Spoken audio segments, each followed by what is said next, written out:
दोस्तों नमस्कार, जोहार ही चलते हैं झारखंड सुबह की ताज़ा खबरों की ओर। लेकिन उससे पहले अगर आपने अभी तक इस चैनल को सब्सक्राइब नहीं किया तो कर लें, जिससे कि आपको झारखंड सुबह की ताज़ा खबर रोजाना मिलती रहे। पहली और बड़ी खबर, गलवान घाटी में शहीद हुए गणेश हांसदा की मां को मिली अनुकंपा पर नौकरी। झारखंड आकस्मिकता निधि में वृद्धि 1200 करोड़ रुपए की हुई। 16 जून 2020 को चीनी सेना के साथ गलवान में हुई झड़प में शहीद हुए झारखंड के बेटे गणेश हांसदा की आश्रित माता कापरा हांसदा को अनुकंपा के आधार पर चतुर्थ वर्गीय पद पर नौकरी दी गई और इसके लिए कैबिनेट ने कापरा हांसदा की अधिकतम उम्र सीमा एवं न्यूनतम शैक्षणिक योग्यता की बाध्यता को विशेष परिस्थिति में क्षमा करने के प्रस्ताव पर स्वीकृति दी। अगली खबर, सरना धर्म कोड पर पीएमओ ने लिया संज्ञान, अमित शाह से मिलेंगे सालखन मुर्मू। आपको बता दें कि जनगणना के कॉलम में जनजातीय समुदाय के लिए सरना धर्म कोड की मांग तूल पकड़ रही है। उड़ीसा बंगाल के बाद झारखंड की राजधानी रांची में राष्ट्रपति और प्रधानमंत्री की तस्वीरों के साथ इस संबंध में आंदोलन कर रहे आदिवासी सेंगल अभियान के प्रमुख सालखन मुर्मू की आवाज प्रधानमंत्री कार्यालय तक पहुंच चुकी है। सालखन मुर्मू 4 नवंबर को गुवाहाटी में इसी मांग को लेकर अगला प्रोटेस्ट करने वाले हैं। अपनी मांग के प्रति ध्यान आकृष्ट कराने के लिए प्रधानमंत्री मोदी से समय मांगा था, लेकिन अब अमित शाह उनसे मुलाकात करेंगे। अगली खबर, झारखंड के चाईबासा में सॉफ्टवेयर इंजीनियर आदिवासी युवती के साथ 10 लोगों ने किया 40 मिनट तक सामूहिक दुष्कर्म। पुराना चाईबासा स्थित हवाई अड्डे के पास एक युवती के साथ सामूहिक दुष्कर्म करने का मामला प्रकाश में आया है। पीड़िता सॉफ्टवेयर इंजीनियर है और वर्क फ्रॉम होम कर रही थी। युवती के बयान पर 10 अज्ञात लोगों के खिलाफ एफआईआर दर्ज किया गया। दर्ज मामले में बताया गया कि पीड़िता अपने दोस्त के साथ स्कूटी से घूमने के लिए हवाई अड्डा गई थी और वहां पर स्कूटी खड़ी कर दोस्त से बात करने लगी। इस दौरान अंधेरा होने पर वहां पर 10 युवक आए और उसके साथ मारपीट कर सुनसान जगह पर ले जाकर दुष्कर्म किया। अगली खबर, दीपावली के अगले दिन लगेगा सूर्य ग्रहण, गोवर्धन पूजा पर पड़ेगा असर। आपको बता दें कि पंच महापर्व दीपावली पर इस बार कई परंपराएं टूटने वाली है। परंपरा और तिथि के मुताबिक दीपावली के अगले दिन गोवर्धन पूजा एवं अन्नकूट मनाने का रिवाज रहा है, लेकिन इस बार यह परंपरा टूटने वाली है। जन्म कुंडली, वास्तु एवं कर्मकांड परामर्श के विशेषज्ञ आचार्य पंडित चेतन पांडे ने बताया कि इस बार दीपावली के अगले दिन गोवर्धन पूजा नहीं होगी। कारण है कि दीपावली के अगले दिन इस बार खंडग्रास सूर्य ग्रहण लग रहा। 27 साल के बाद दीपों का महापर्व दीपावली पर इस बार सूर्य ग्रहण लग रहा है। अगली खबर, झारखंड प्रदेश कांग्रेस कमेटी के कार्यकारी अध्यक्ष एवं झारखंड सरकार समन्वय समिति के सदस्य बंधु तिर्की ने अनुसूचित जनजाति कल्याण मंत्री अर्जुन मुंडा को पत्र लिखकर भुइंयर मुंडा समुदाय को अनुसूचित जनजाति में अनुसूचित करने की मांग की। बंधु तिर्की ने पत्र में गुमला, लातेहार, पलामू एवं गढ़वा जिले के भुइंयर और भुइंयर मुंडा समुदाय को अनुसूचित जनजाति में अधिसूचित करने की बात कही। अगली खबर, मुख्यमंत्री हेमंत सोरेन की अगुवाई वाली झारखंड सरकार ने भारतीय प्रशासनिक सेवा के 13 अधिकारियों का तबादला कर दिया है। कार्मिक प्रशासनिक सुधार एवं राजभाषा विभाग ने इससे संबंधित अधिसूचना जारी कर दी है।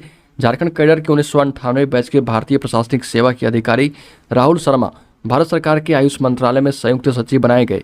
राज्य सरकार ने उन्हें केंद्र में सेवा के लिए विरमित करने का आदेश जारी किया।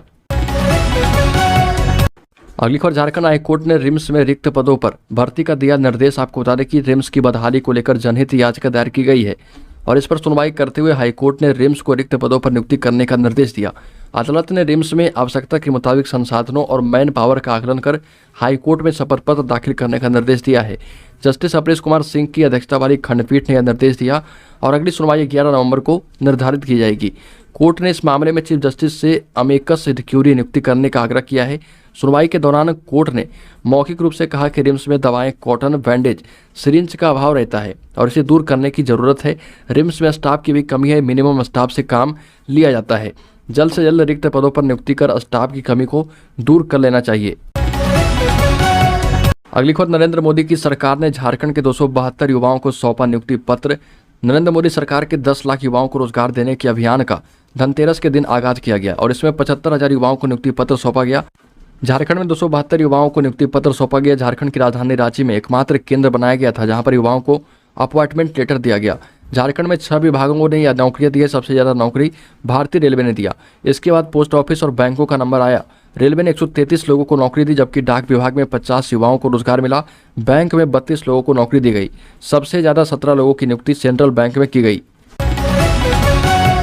अगली खबर, पलामू में सोशल मीडिया पर हथियार लहराता हुआ वीडियो हुआ वायरल, 7 को किया गया अरेस्ट। मिनी गन फैक्ट्री का भी खुलासा किया गया। झारखंड के पलामू जिले में सोशल मीडिया पर 2 दिन पूर्व युवक के द्वारा पिस्टल लहराते हुए वीडियो वायरल होने के बाद पुलिस ने ललन यादव सहित 7 लोगों को गिरफ्तार किया। आरोपियों की निशानदेही पर मिनी गन फैक्ट्री का खुलासा किया गया। ललन यादव की निशानदेही पर अरविंद सिंह को अवैध हथियार के साथ पकड़ा गया। अगली खबर, एमबीबीएस की पढ़ाई हिंदी में कराने के प्रश्न पर झारखंड के स्वास्थ्य मंत्री बन्ना गुप्ता ने बीजेपी पर हमला बोला और कहा कि प्रत्येक चीज को राष्ट्रवाद, हिंदी ये सब करके वो बीजेपी लोगों की आंख में धूल झोंकने का काम करती है। इतना ही अच्छा उनका इरादा है तो हमारे 24 जिले में मेडिकल कॉलेज खोल दें। दरअसल यूक्रेन, रूस, जापान, चीन, किर्गिस्तान एवं फिलीपींस जैसे देशों की भांति अब भारत में भी मेडिकल की पढ़ाई मातृभाषा यानी कि हिंदी में होगी। वहीं इस बीच झारखंड कैबिनेट ने सेंट्रल कोलफील्ड्स लिमिटेड के द्वारा बनाए जाने वाले सुपर स्पेशलिटी अस्पताल के लिए राज्य में 5 एकड़ जमीन पट्टे पर देने के प्रस्ताव को अनुमति दे दी है। अगली खबर, पाकुड़ में घर में बम फटने से लोगों में दहशत है। घटना मुफस्सिल थाना क्षेत्र की। बम फटने के बाद घर के सभी सदस्य फरार हो गए हैं। पुलिस ने मामला दर्ज कर लिया है। पाकुड़ जिले के मुफस्सिल थाना क्षेत्र के झीकरहट्टी गांव निवासी मिनारुल शेख के घर में अचानक बम फट गया। बम फटने से गांव में अफरा तफरी मच गई। मामले की जानकारी मिलते ही मुफस्सिल थाने की पुलिस के अलावा अनुमंडल पुलिस पदाधिकारी अजीत कुमार विमल जांच करने पहुंचे। बम फटने की घटना के बाद से मकान मालिक मिनारुल शेख फरार है। पुलिस ने घटित घटना को लेकर मिनारुल शेख और मोती शेख के विरुद्ध थाने में एफआईआर दर्ज कर ली है। प्राप्त जानकारी के मुताबिक घर में बम बनाकर किसी घटना को अंजाम देने के लिए रखा गया था, जो कि अचानक फट गया। हालांकि इस घटना में हताहत होने की खबर नहीं है। अगली खबर, झारखंड में ओबीसी आरक्षण पर राजनीति हुई शुरू। सरकार के निर्णय के खिलाफ धरने पर बैठी झारखंड बीजेपी। झारखंड नगर निकाय चुनाव में ओबीसी आरक्षण समाप्त करने के खिलाफ बीजेपी ओबीसी मोर्चा की ओर से धरना दिया गया। प्रदेश अध्यक्ष दीपक प्रकाश ने कहा कि सरकार को फैसला वापस लेना होगा और ये मामला अब तूल पकड़ने लगा है। इसके खिलाफ झारखंड बीजेपी ओबीसी मोर्चा की ओर से राजभवन के समक्ष धरना दिया गया। बीजेपी के नेताओं ने कहा कि निकाय चुनाव में ओबीसी आरक्षण लागू नहीं किया जाता है तो पार्टी सड़क पर उतरकर आंदोलन करेगी। अगली खबर, हेमंत सरकार ने प्राइवेट सेक्टर की नौकरियों के लिए की बड़ी तैयारी। स्थानीय लोगों को होगा फायदा। हेमंत सोरेन ने कोडरमा जिले में 151 करोड़ 24,33,000 रुपए की 354 योजनाओं का शिलान्यास किया। मुख्यमंत्री हेमंत सोरेन ने इस मौके पर सावित्रीबाई फुले किशोरी समृद्धि योजना के ऐप की लॉन्चिंग भी की। हेमंत सोरेन ने कहा कि आज राज्य में प्रति व्यक्ति आय में बढ़ोतरी हो चुकी है और हेमंत सोरेन ने यह भी कहा कि इसके बाद निजी क्षेत्र में 75% स्थानीय को रोजगार देने के लिए शिविर लगाए जाएंगे। और आज विपक्ष घड़ियालू आंसू आ रहा क्योंकि उसके पास कोई मुद्दा बचा नहीं है। अगली खबर, पूर्व मंत्री योगेंद्र साव को शक्ति प्रदर्शन करना पड़ा भारी। जमीन हड़पने के आरोप में ग्रामीणों ने बना लिया बंधक। अक्सर विवादों में रहने वाले झारखंड के पूर्व मंत्री और वर्तमान सत्तारूढ़ दल कांग्रेस की बड़कागांव विधायक अंबा प्रसाद के पिता योगेंद्र साव फिर से एक बार विवादों में घिर गए हैं। हाल ही में जेल से छूटे हैं। दरअसल एक बेशकीमती जमीन पर कब्जे के आरोप में ग्रामीणों ने पूर्व मंत्री योगेंद्र साव को 4 घंटे से ज्यादा गांव में बंधक बना लिया। हालांकि बाद में पुलिस के हस्तक्षेप के बाद योगेंद्र साव को ग्रामीणों ने छोड़ा है और तनावपूर्ण स्थिति बन गई थी। दरअसल ये मामला रामगढ़ जिले में पतरातू ब्लॉक के हरिहरपुर पंचायत के मैलानी गाँव का है, जहाँ पर पूर्व मंत्री और बड़कागांव से कांग्रेस के विधायक के पिता योगेंद्र साव अपने समर्थकों के साथ एक बेशकीमती 2 एकड़ 40 डिसमिल जमीन पर बाउंड्री करवाने के उद्देश्य से पहुंचे थे। अगली खबर, झारखंड में अब कुर्मी आंदोलन को हुए तैयार। कहा कि हमारा डीएनए 65,000 साल पुराना है, फिर भी आदिवासी सूची से बाहर किया गया है। अपनी मांगों को लेकर राज्य में अब कुर्मी समाज के लोग आंदोलन को तैयार हैं और झारखंड प्रदेश आदिवासी कुर्मी युवा मंच की समीक्षा बैठक गीता रानी मैरिज हॉल में की गई। मुख्य वक्ता के रूप में मंच के नेता मंटू महतो ने कहा कि हमारी सभ्यता लगभग 65,000 वर्ष पुरानी है। ये कहा गया कि हम राढ़ सभ्यता के निवासी हैं, प्रकृति प्रेमी और जंगलों के बीच, पहाड़ों के नीचे, गुफाओं में, नदियों के किनारे सादा और सरल जीवन यापन करने वाली जनजाति है। हमारी जीवन शैली भौतिकता से दूर प्रकृति और मौसम के मुताबिक ही रच-बस जाने वाली रही है। सभा में कहा गया कि अगर कुर्मी आदिवासी नहीं है तो फिर 13 जनजाति की सूची अलग करके 1931 में कुर्मी जाति को 1865 और 1925 के उत्तराधिकारी कानून से क्यों नहीं अलग किया गया। अगली खबर, झारखंड निकाय चुनाव का मामला फिर से पहुंचा सुप्रीम कोर्ट। नगर निकाय चुनाव को लेकर झारखंड में भी बवाल शुरू हो चुका है। बिना आरक्षण चुनाव कराने के विरुद्ध जमकर विरोध हो रहा।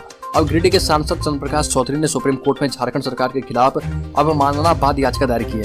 झारखंड में बगैर ओबीसी आरक्षण के नगर निकाय चुनाव कराने के विरुद्ध याचिका दायर की गई। ये कहा गया कि ओबीसी आरक्षण के मामले में सर्वोच्च न्यायालय को गुमराह किया जा रहा।